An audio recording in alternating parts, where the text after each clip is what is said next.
All right, things are starting to heat up with this Kyrie Irving and Brooklyn Nets situation surrounding his tweet of a documentary called Hebrews the Negroes that was on Amazon.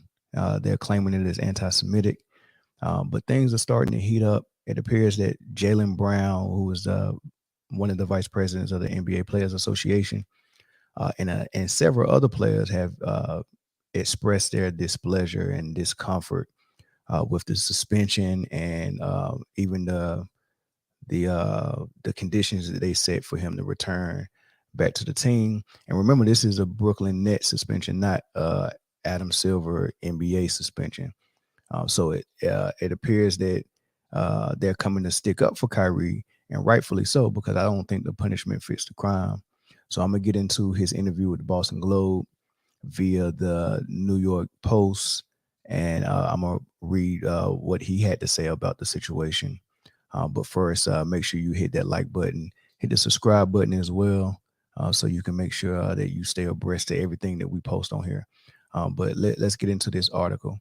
Jaylen Brown, and the article says they expect the NBA Players Association to fight Nets star Kyrie Irving suspension over promoting it should be a quote unquote anti-Semitic movie. At least that's what the Celtic star Jaylen Brown, who was an NBA player, vice president like Kyrie, told the Boston Globe after the Nets suspended Irving for a minimum of 5 games and placed his return conditional upon him meeting 6 requirements. Brown said the union felt the demands were onerous, and that means it was too demanding, it was burdensome, um, uh, unnecessary, and all of the above. I've been talking to Kyrie, Brown said. I've talked to Adam Silver. I've talked to Tamika Tremaglio, the NBA Player Association executive director. I've talked to pretty much everybody about the situation, but I am expecting the NBA Players Association to appeal the suspension from Brooklyn, the terms, etc., that went into his return. So they're saying the suspension, they appealing that. They didn't like the suspension. They also appealing the terms and the conditions that they set on him being able to return to the team. They felt that that was unnecessary as well. The terms for his return, they seem like a lot, Brown said, and a lot of players expressed discomfort with the terms. So it's not just Brown, and Brown, as the vice president, is speaking on behalf of several players.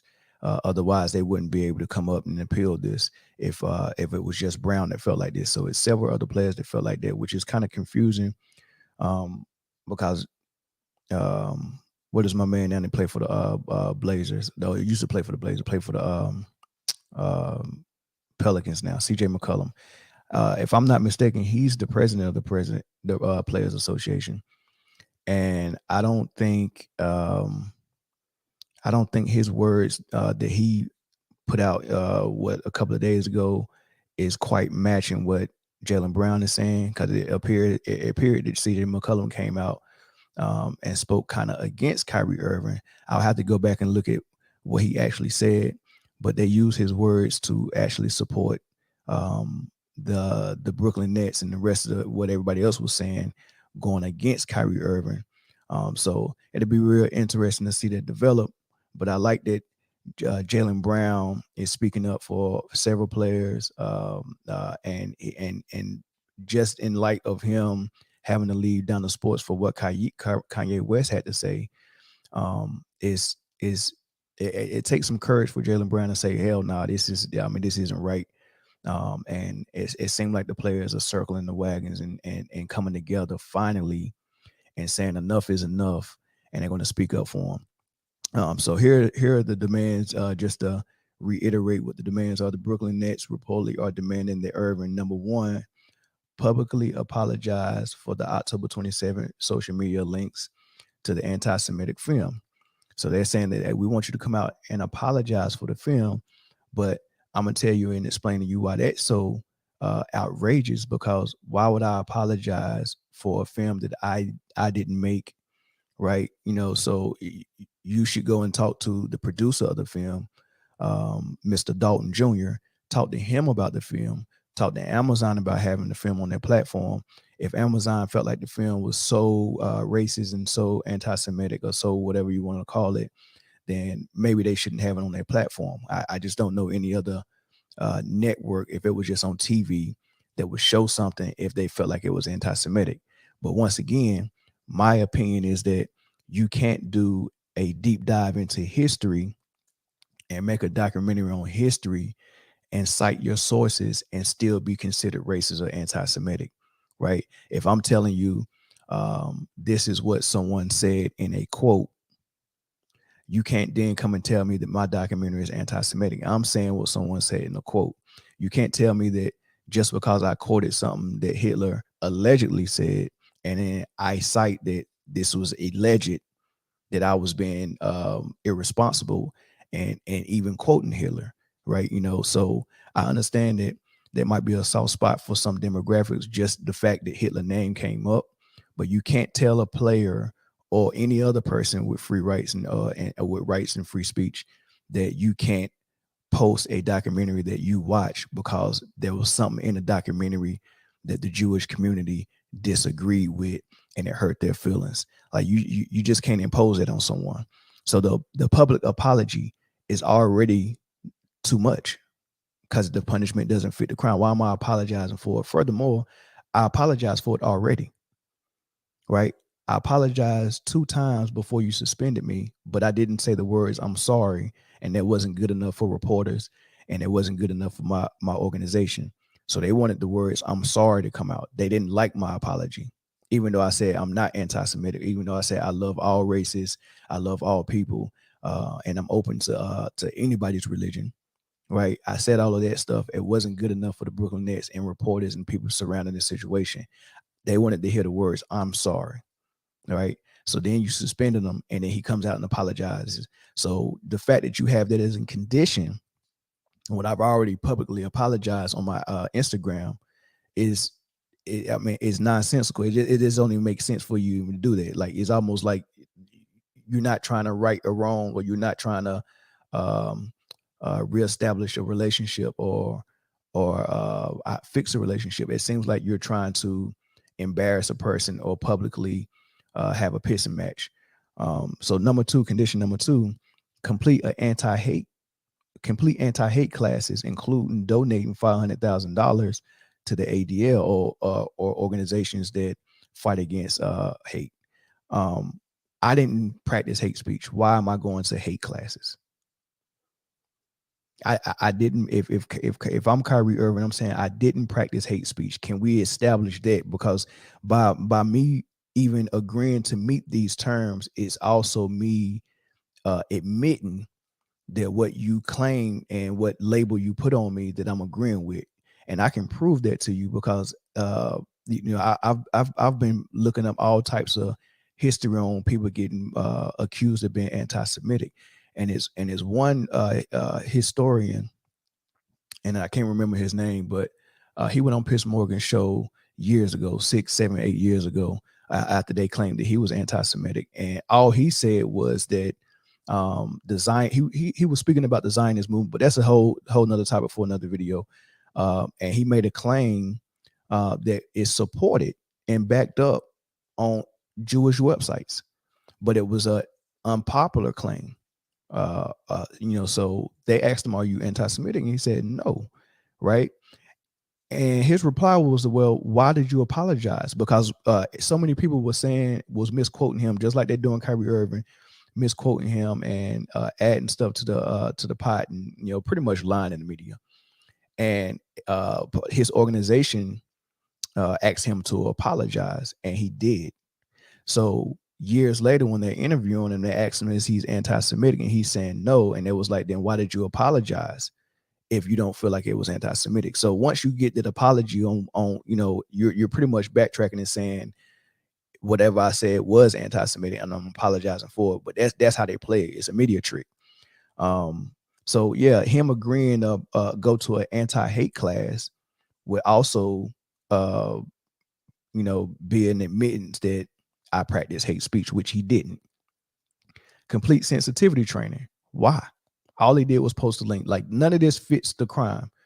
There was no crime committed in the first place.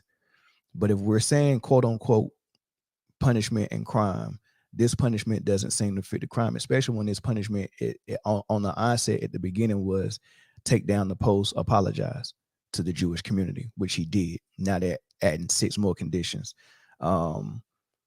Complete anti-hate, anti-Semitic training. That's the same thing as anti-hate classes. I don't like it, right? Anti-Semitic training. He didn't do anything anti-Semitic. Meet with Jewish leaders, including the ADL. Why? Why would I meet with Jewish leaders? Right? Especially if I profess myself to be Jewish or Hebrew or Israelite, whatever you want to call it. Meet with them for what? What are they going to teach me? You get what I'm saying? Like, I don't understand. Meet with them for what? And then after he do all of that, he got to meet with owner Josiah and pretty much like a progress report. Josiah's got to, look at everything that he's done and decide whether it's good enough or not. This is ridiculous, right? Is really ridiculous. So Brown went on to be quoted saying, "I don't believe Kyrie Irving is anti-Semitic," said Brown, who parted ways with Donda Sports. So that's another thing that that's noteworthy. Like he parted ways with his own sports agency that he was a part of, or not a part of, but he was a client of, and parted ways with Kanye West behind what he said. Right, even though he really wanted to stick up for Kanye at the beginning, but on second thought, and after someone got in his ear, he came back and was like, "I'm gonna part ways." So it's not like that he's not abreast with I guess playing the game a little bit. Like, he played the game a little bit when he left Donda. He had to, but this lets you know, if I just did that 2 weeks ago and I'm sticking up for this guy now, this must really let you know that how people and the players really feel about it around the NBA, which I'm glad. They're going to have to band together and fight against the media, because the media is set on calling this man anti-Semitic and acting like everything that the Brooklyn Nets are putting on him is justified. I don't think people in our governing bodies think he's anti-Semitic. So Brown doesn't think he's anti-Semitic.